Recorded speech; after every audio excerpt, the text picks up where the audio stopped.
생생마을은 마을의 명칭이 아니고 사업명입니다. 그러니까 아까 말씀드린 정보항마을, 또 관광 거점 마을, 뭐 생활 농촌 체험마을 그 형태가 여러 가지가 있는데 부처가 다릅니다. 농림축산식품부에서 그런 것도 있고 행자부에서 그런 것도 있고 여러 가지가 있는 것을 저희들도 혼란스럽습니다. 그래서 이걸 궁극의 목적은 농촌이 잘 살게 하자는 얘기다. 농촌에 있는 자원을 이용해서 그것이 생산이 돼서 상품화 돼가지고 팔려나가서 소득이 되고 복지가 이루어지는 마을로 가는 거거든요. 그래서 이걸 생생마을이라는 통칭을 하에서 궁극적으로는 요즘 흔히 얘기하는 6차 산업 쪽입니다. 그러니까 1차 산업에서 생산되어진 원료를 가지고 2차 산업에서 제품화를 해서 서비스를 이루어지는 거예요. 판매 또는 체험, 관광 이런 형태로 이어지면 그게 농촌한테는 결국 소득이 되는 거고 일자리가 되는 거예요. 지금 언제 그런 마을이나 그런 협동조합 형태로 간 경우도 있고 사회적 기업 형태로 간 기업도 있고 마을 기업 형태로 간 기업도 여러 가지가 있습니다. 그런 것들을 언론인 여러분들하고도 제가 한번 언제 방문을 하겠습니다. 이미 사례가 발생하고 있습니다. 성공한 사례도 있고. 그래서 가보시면 이걸 말하는구나 이렇게 느낄 수 있기 때문에 저희들은 그런데 다만 모든 마을이 그렇게 되기는 어렵습니다. 왜냐하면 1번이 지도자입니다. 지도자 없이는 들어가는 겁니다. 그 다음에 자원입니다. 거기에 자원이 있어야 됩니다. 그 다음에 참여자들이 같은 마음이 안 되면 갈등으로 뭐 가끔 이런 갈등이 생긴다는 얘기를 들으셨을 겁니다. 그건 어쩔 수 없이 과정에서 발생할 수 있는 농촌 성원들 간에 약간의 갈등도 있습니다만 그런 것들을 극복하면서 생생마을이라는 통칭으로 불리고 각 부처하고 업무를 해야 되기 때문에 원래의 이름은 또 사용을 하겠다. 그렇게 말씀드립니다.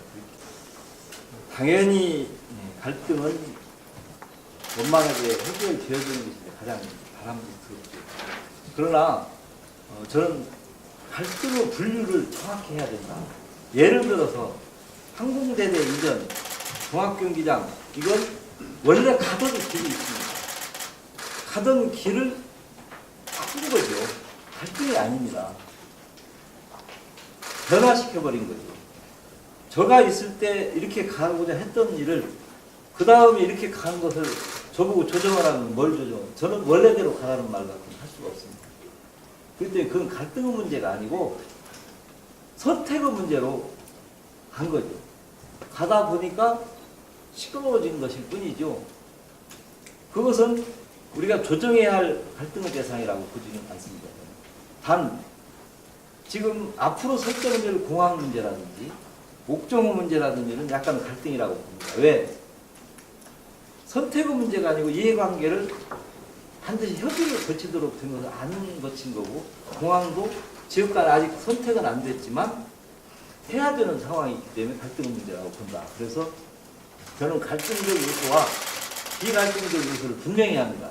그래서 갈등의 경우에는 정말 철저하게 저는 개입할 겁니다. 개입해서 반드시 해결을 할 거고 그 선택이 조정해서도 안 되는 경우는 또 다른 방법을 찾고 또 다른 방법을 찾아서라도 간다. 옥정호 문제도 이미 개입을 시작했습니다. 저희 도에서 숱하게 자치단체 장도 만났고 도단체장도 계속 불러드리고 하면서 갑니다만 이미 한참 진행된 선택에서 단계까지는 조정하기는 어렵습니다. 그건 그 일을 불러들이는 사람이 해결할 수밖에 없다. 저는 그렇게 보기 때문에 제가 책임이 있고 해결해야 할 부분은 분명하게 책임을 질 거고 조정도 할 것이고 계속 힘을 보탤 겁니다. 그래서 그런 부분은 제 나름대로 절대로 방치하거나 하는 게 아니고 분명하게 사립 판단을 한다. 이렇게 이해를 해주시면 됩니다. 저도 뭐 한이 맺힌 사안인데 전주시장 8년 동안에 2번씩이나 시도를 해서 안 돼가지고 아쉽습니다만은 1차적으로는 그래도 항상 혹시 흡수당하는가라는 생각을 가진 만주 쪽의 판단이 저는 1번이라고 봅니다. 외부에서 해야 된다, 해라라고 하는 것보다는 자체 내부에서 어떤 형태로든지 통합의 여부에 대한 논의가 일어나서 그쪽에서 먼저 제안이 되는 것만이 성공의 길이다. 지금 밖에서 정작 결정해야 할 완주군민은 아무 액션도 보이지 않는데 밖에 사람들이 하는 것은 자칫하면 실패의 소지가 매우 크다.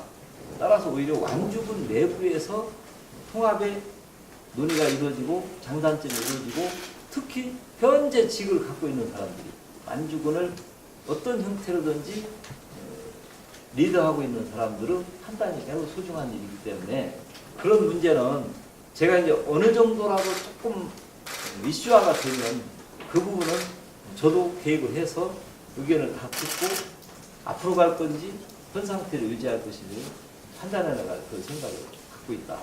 공모 사업을 참 많이 냈는데 그 중에 100%다 되는 건 아니잖아요.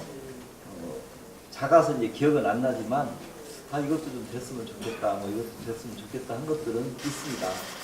몇 개 있는데 이제 그런 부분은 뭐 크지 않기 때문에 부각이 안 됐을 뿐이고 예산 확보 과정에서 그 대형 사업들 특히 새만금 같은 경우 예산이 원하는 대로 좀 속도를 내기 위해서 많이 좀 됐으면 좋겠는데 그게 이제 안 될 때가 이제 제일로 좀 아쉬움이 있었다 정도로 말씀드리고 마지막에 한 질문은 나한테도 그런 질문을 해주셔서 감사합니다.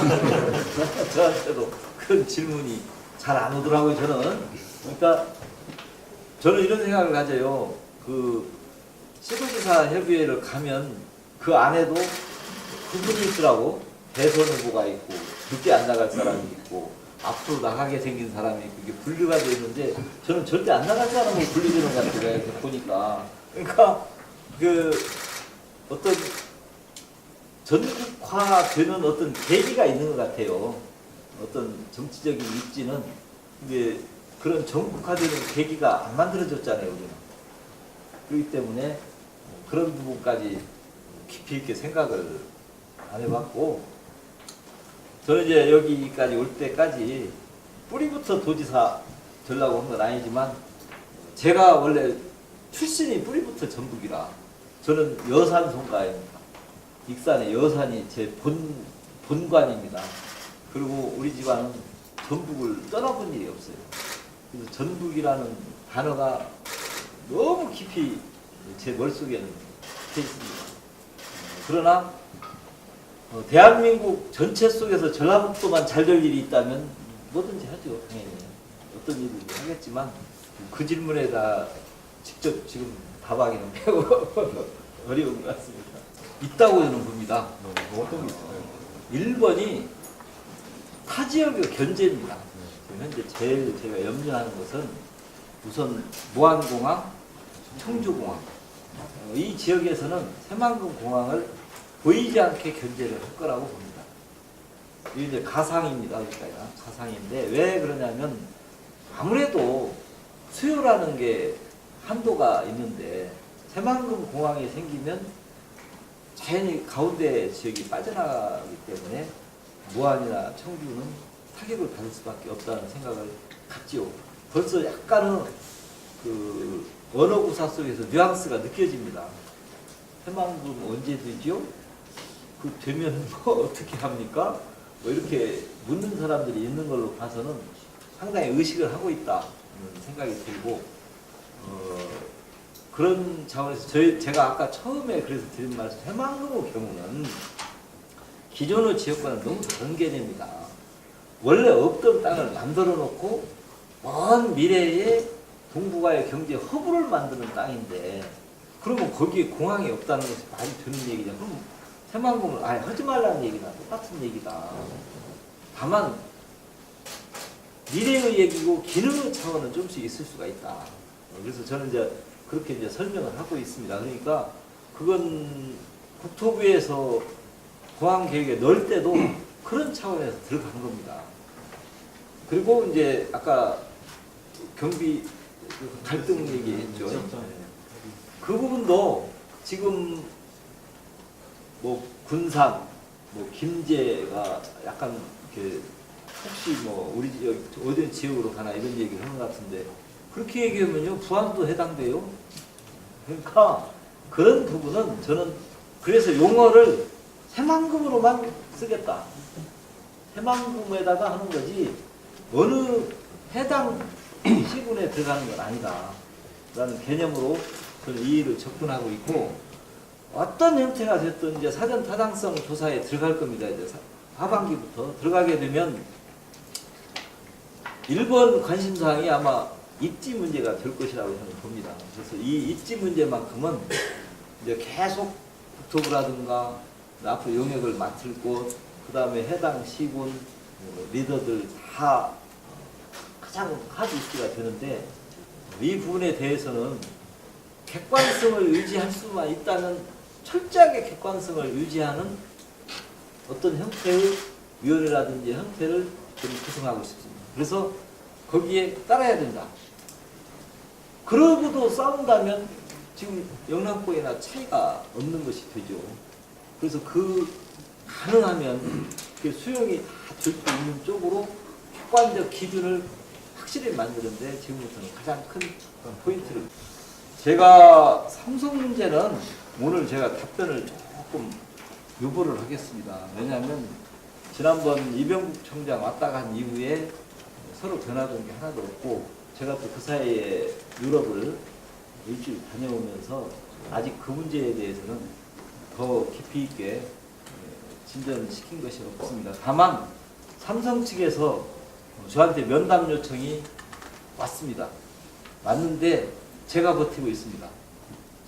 제가 좀 버티면서 조금 더 고민하게 만들고 조금 더 윤곽 있게 만나고 싶어서 버티고 있는데 크게 달라지리라고 생각은 안 합니다만 그래도 조금은 서로 고민하게 만드는 것이 좋겠다. 현재 일정을 픽스를 안 시켜주고 계속 버티고 있는 상태다 이렇게 말씀드리고 어떤 형태든 결국은 만날 수밖에 없는 어떤 시점이 저는 오리라고 봅니다. 그때 만나고 나면 사실관계를 그때 가서 여러분들한테 말씀을 드리겠다. 오늘은 그 정도로 이해를 해주시기 바랍니다. 대략적으로 시점 어느 정도?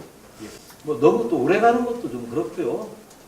그렇다고 해서 뭐 한없이 내년까지 미뤄가고 이것도 좀 문제가 있을 것 같아서 가능하면 한두 달 내에 만나서 결말을 보는 게 좋지 않겠냐 저는 그렇게 생각합니다. 예, 감사합니다.